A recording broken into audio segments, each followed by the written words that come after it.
Hi, I thought I would do a little experiment tonight and show folks how to make clam chowder, or my clam chowder. I don't know exactly what I'm doing, so bear with me here. What I have done is I've done some of this in advance. I've gone ahead and opened the cans and that kind of thing. I've already cut the 5 pounds of potatoes and put them in the pot, and already cooked them for some time, at least boiled them for a little while. And I've got 2 onions here and a little bit of celery and carrots. I know, kind of a strange thing to put in chowder, but I like to put just a little bit of celery and carrots in for color and just a little bit of aroma purposes, I guess you'd say. So what I typically do for the chowder is first I make sure that the potatoes are well cooked. I used to use more than 5 pounds. I used to use, honestly, I used to use about 10, but for just kind of health sake and other reasons, I'm kind of cutting it down a little bit. So I've got 5 pounds cut up here, and I don't know if these are quite ready yet. We'll go ahead and actually they are. So what I generally do at this point then is I don't actually need to have it boiling hot at this point. So for some of the extra potato water, I usually get rid of it. Otherwise it makes the chowder a little bit too runny.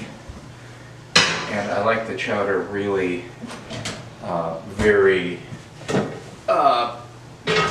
kind of thick, you could say. I guess I'll go ahead and put this on low. Yeah. And then I saute the veggies separately. Get a little, actually I'm going to use olive oil. Probably too much olive oil, but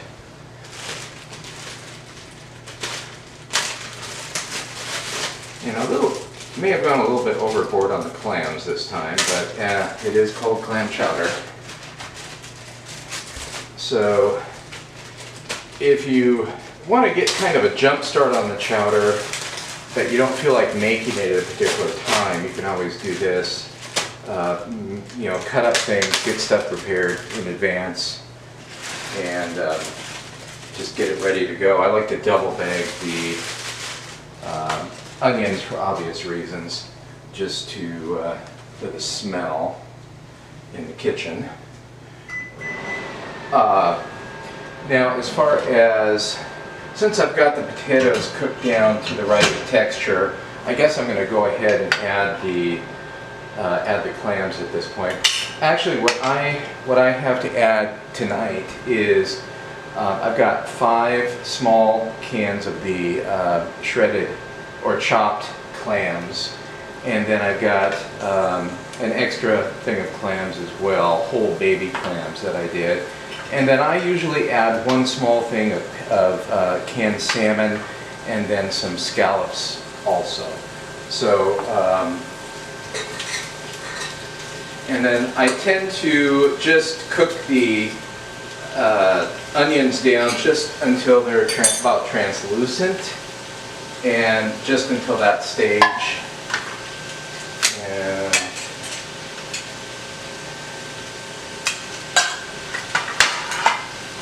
just so that they're not quite as strong odor and everything else, flavor.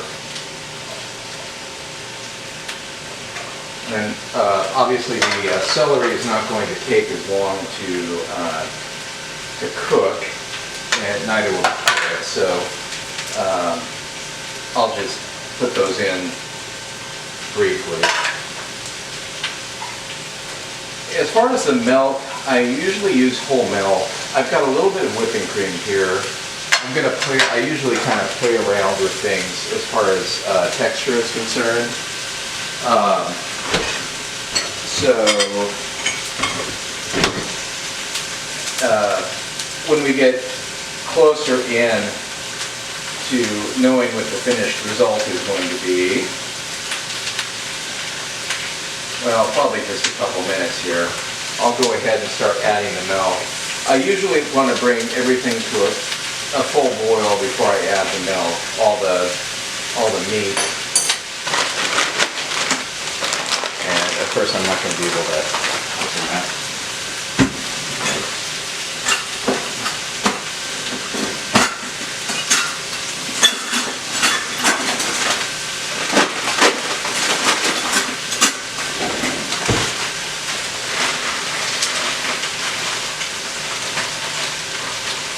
So these are just frozen scallops I bought at the store.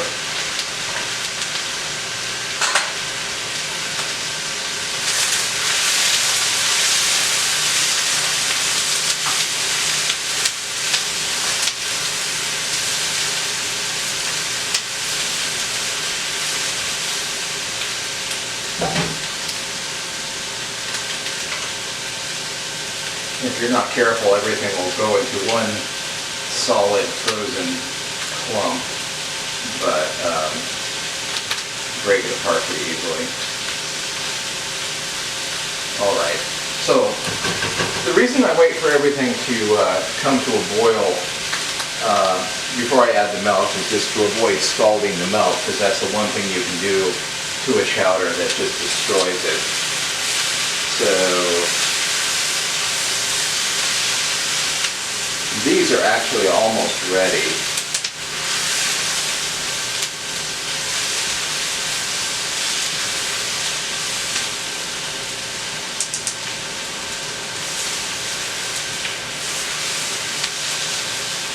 As far as spicing of the chowder, obviously salt and pepper to taste. You're always going to have to taste it later and see how things taste. According to your own preferences. Oregano is usually something I use quite a bit of in chowder. And should have had all these out, but of course I didn't do that. So if I don't find it quickly here, I will move along with my process.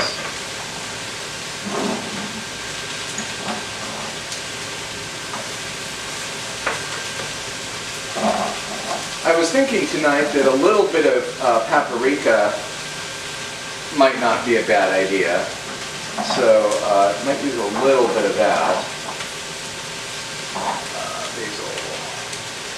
So I'm going to use a little bit of basil here.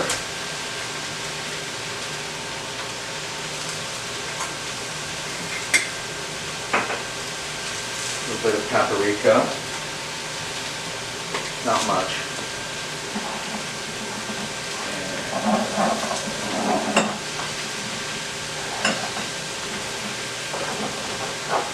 Nothing makes for exciting video quite like someone looking through the spice rack, but you can always hit fast forward and take onions off the heat for a moment.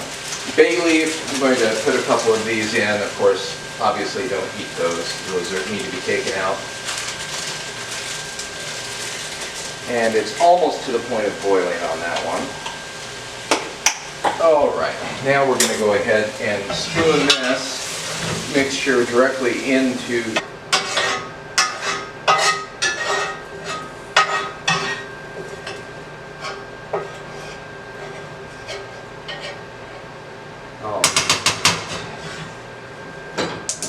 Now we're just going to do a quick saute of the celery here, very quick.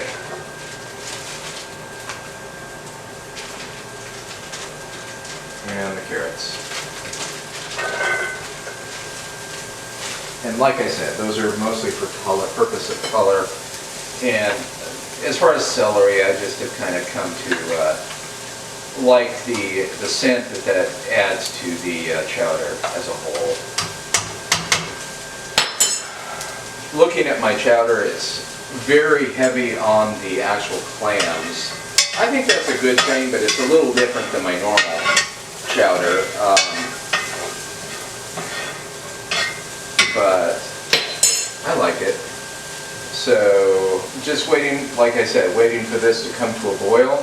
As soon as this comes to an active boil, then I'm going to go ahead and I think the first thing I'm going to do is pour in the evaporated milk. Then I'll pour in some of the whole milk. And then I'm going to put the butter in and see where we are at as far as what the flavor is like. All right, this is good.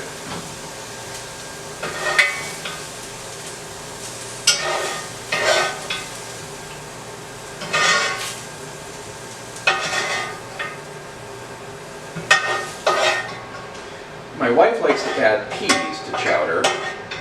Personally, I think that's a horrible thing to do, but no, it's okay. It's something you can kind of do individually at your plate when you're served, as far as I'm concerned. But I don't add peas to the chowder as a whole. So, almost there. And again, the reason for waiting is simply to avoid the scalding of the chowder. Although adding a can of milk at this point would not hurt anything. It would simply slow down everything coming to a boil, which is simply also for the purposes of simply bringing out the flavors and making sure everything is cooked properly, really.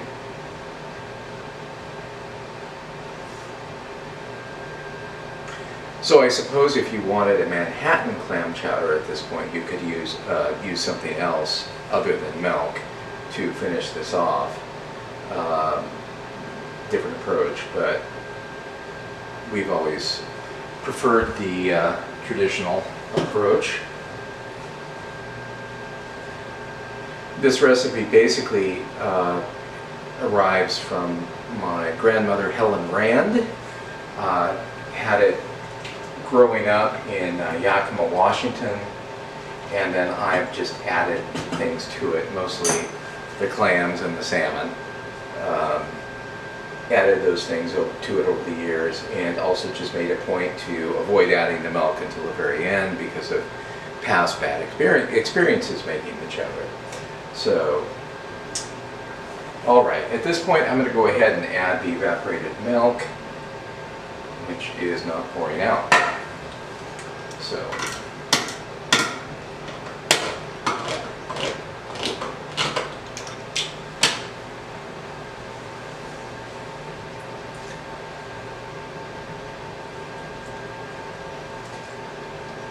the challenge with the chowder for me is just the consistency.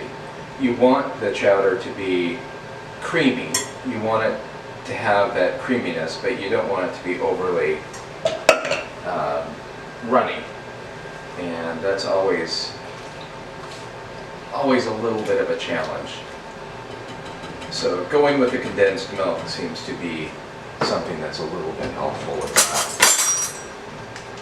As far as the butter, I'm not a margarine guy. I'm into olive oil and real butter. So I'm going to go ahead and use about half a stick at this point.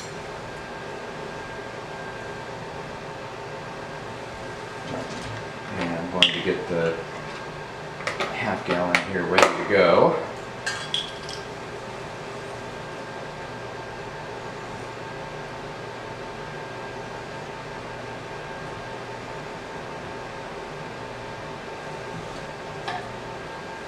If you have any questions about making my chowder, feel free to email me at Karl, that's K-A-R-L, at karlerickson.com.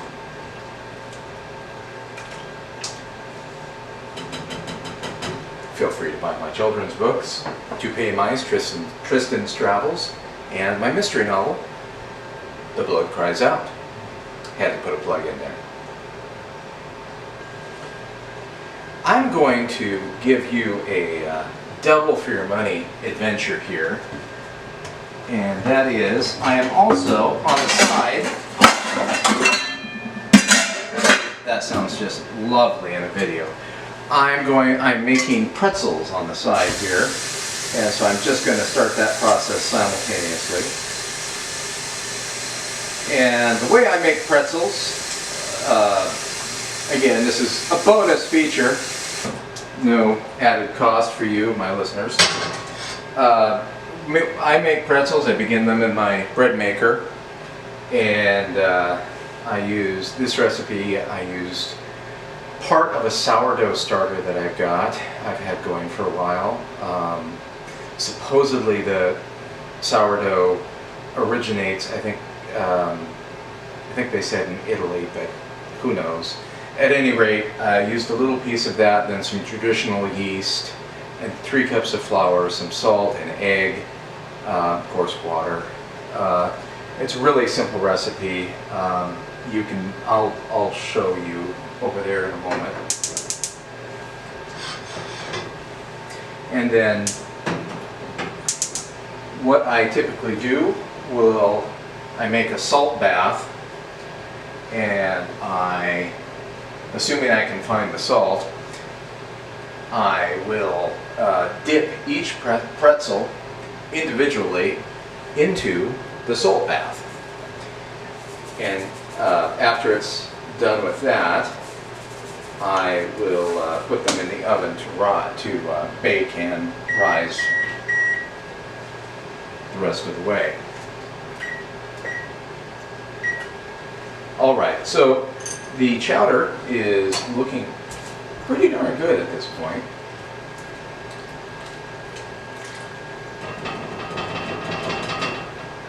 I'm just going to give it another couple minutes, and I think we're going to call it good. Add a little bit of more milk, a little bit of the cream. Okay. I'm going to avoid using the same spoon for testing repeatedly. Yeah, that's really good. Needs a little bit more salt. Elusive salt.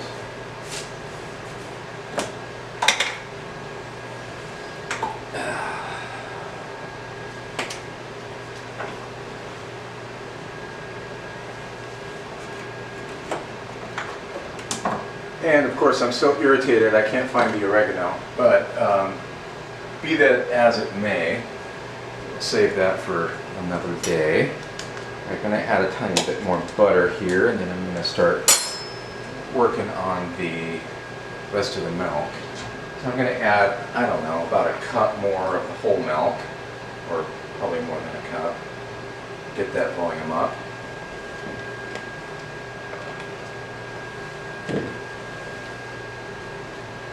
And turn it down. Make sure it's not sitting on the bottom.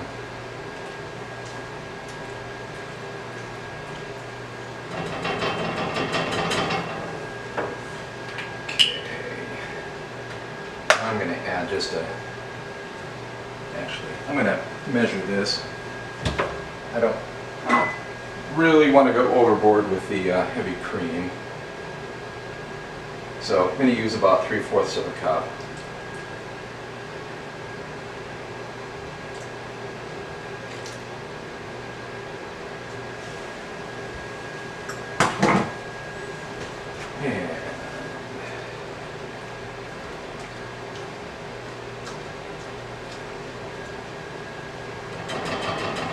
Now it's really just a matter of tailoring it to your specific taste.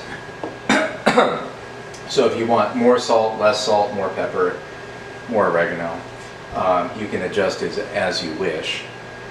Now, if you're interested, if you're not interested, you can leave. But if you are interested, I will show you, maybe. So these are my pretzels. Maybe you can see them right there. And take this back over here.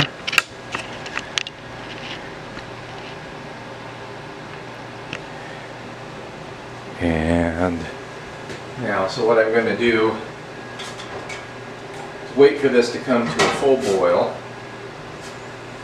And then I'm going to take each of these pretzels and I'm going to dip them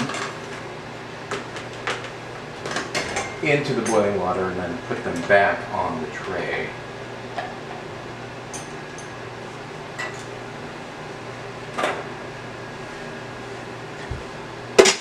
Sometimes this is difficult, so I thought ahead and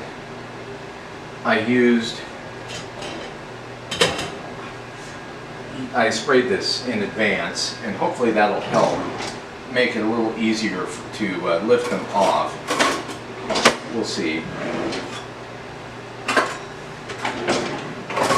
And of course, before you my camera keeps cutting out on me after a certain number of minutes. It's a Canon Rebel. It's not designed for long-term video recording, apparently. So just wanted to thank you for watching. If you have any questions about this little experiment, either the pretzels or the clam chowder, feel free to let me know. When I post this, I may post a link to my blog where I have a recipe for the clam chowder as well, so you can have that as a reference if you wish. All right, thank you much.